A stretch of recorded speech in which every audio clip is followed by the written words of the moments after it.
اهلا اهلا اهلا، ما اتاخرتش عليكم اهو ورجعت لكم فيديو جديد.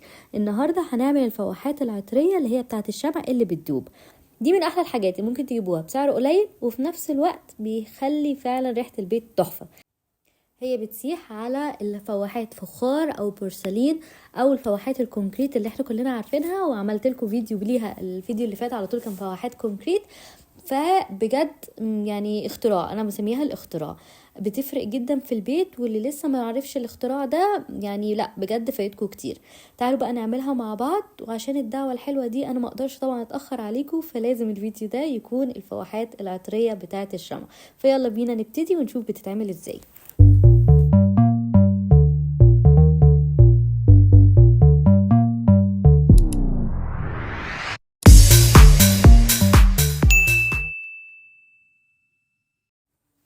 بص، انا اوريدي سبقتكم وعملت الفواحات بالحجم الصغير اللي هو القالب اللي ورا ده، بس هعمل معاكم القالب التاني اللي هو الحجم الكبير شويه من القلوب اللي هو الشكل ده.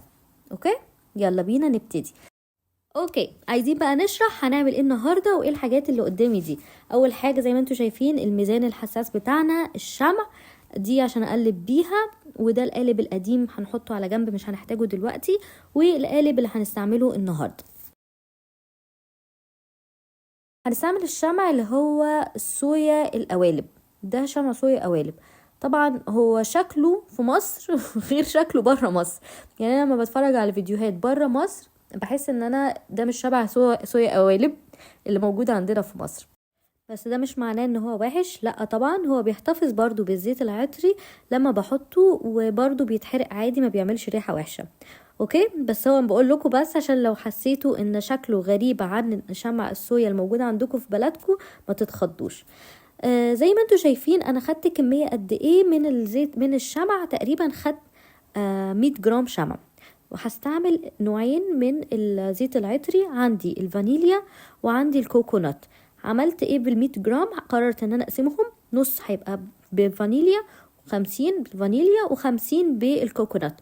وقررت كمان ان انا هخلي واحد من الفواحات العطرية تكون ملونة بلون احمر، والجزء التاني اللي هو 50 التاني هيبقى من غير الوان، عشان بس يبقى الاكسبيرينس كاملة، تبقوا شايفين الطريقة كاملة. نفتح الميزان ونقيس الشمع الاول علشان تبقوا بس معايا خطوة بخطوة. من هنا بقيس الشمع لقيته 105. 5 جرام دي ممكن نعديها، ممكن نشيلها براحتكم خالص، انا عادة بسيبها. وابتدي بقى اسيح الشمع بتاعي عادي. ونفس الكلام شمع الصويا ما تسيبوهوش على النار لوحده انا بقول لكم اهو، هتفضلوا جنبه لغايه لما يسيح، لان هو فعلا ما بياخدش وقت خالص عبال ما يسيح.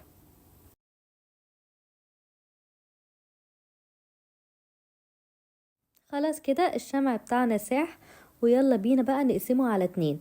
زي ما قلت لكم انا عايزه 50 ملون و50 لا 50 كوكونات و50 فانيليا. هنجيب بقى الوان المايكا بتاعتنا. انا نقيت النهارده اللون الاحمر.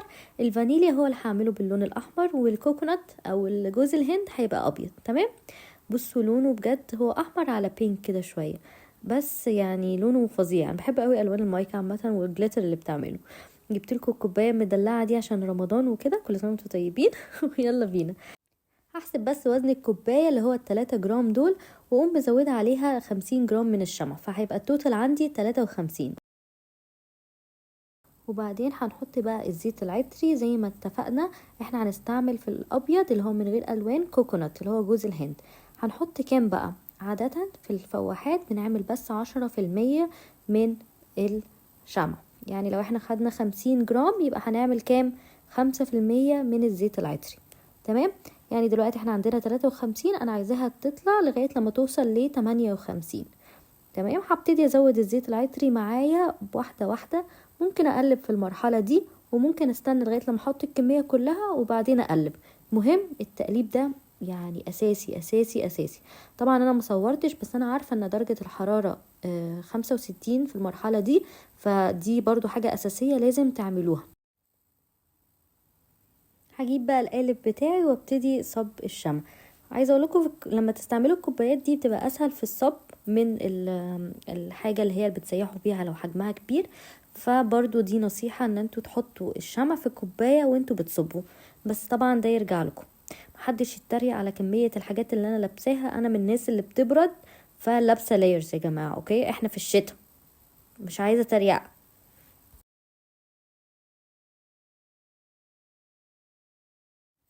وبس هنسيبه بقى ينشف شويه، عاده بياخد تقريبا ساعتين، وبعد كده هنعمل بقى الانمولدنج، ان احنا نشيله من القالب.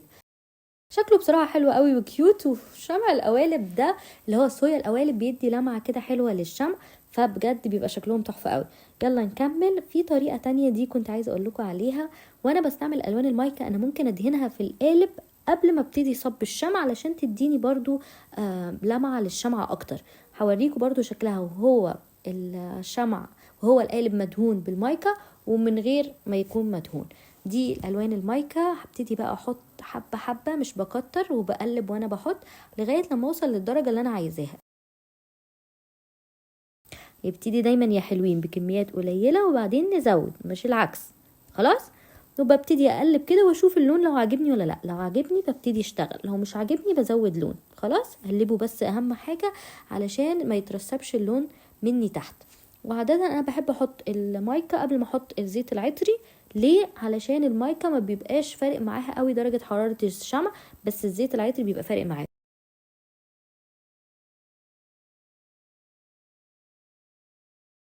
وعشان اتأكد ان اللون عاجبني بسيبه ينشف شوية، يعني بسيب الشمع يجمد علشان اشوف درجة اللون هل دي اللي انا عايزاها ولا لا، لان الشمع وهو سايح غير وهو ناشف. فدي بس كده حاجة ممكن تعملوها، يعني بس ايه نصيحة مني ليكم. لو عايزين او مش متأكدين ان دي الدرجة اللي انتوا عايزينها سيبوه ينشف. اوكي. وبعد كده بنرجع عادي ندوبه تاني ونبتدي نحط بقى الزيت العطري. بصوا اللون طلع حلو ازاي، بجد عجبني قوي. وبتهيألي هي دي الدرجة اللي انا عايزاها، يعني انا مش عايزة اغمق من كده ولا افتح من كده. حلو قوي بجد اللون. فيلا بينا بقى نحط الزيت ونصب في القالب.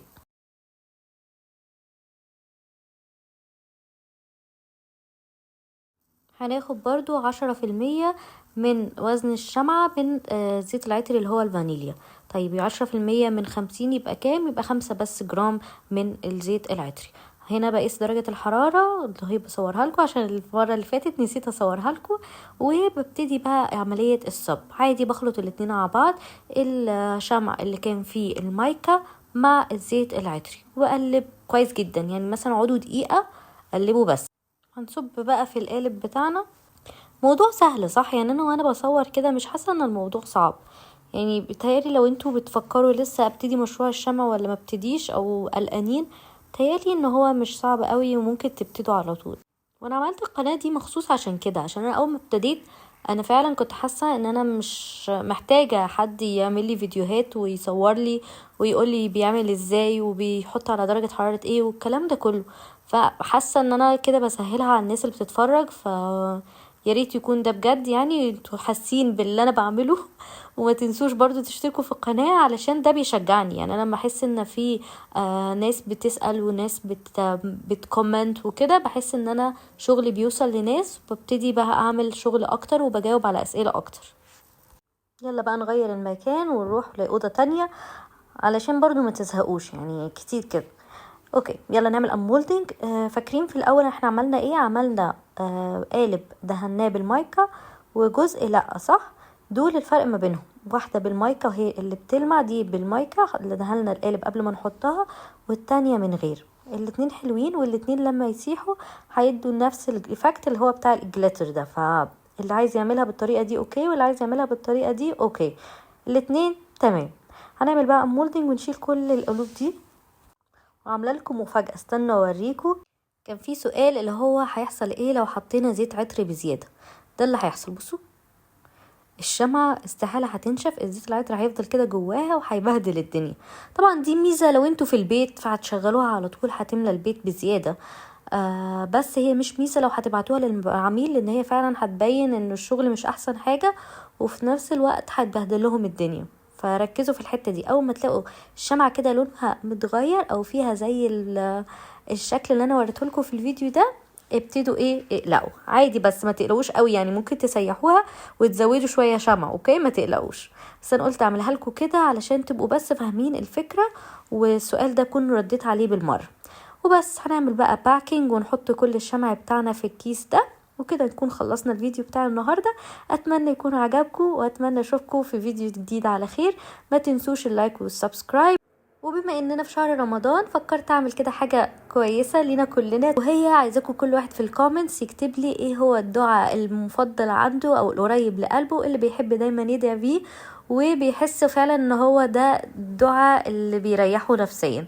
دي حاجة بحبها قوي، وبحب اقرا الادعية دي، وبحب اقرا الكومنتات من النوع ده. فيلا اكتبوهم لي تحت، واوعدكم ان انا هقراهم كلهم. اشوفكم بخير في فيديو جديد. باي باي.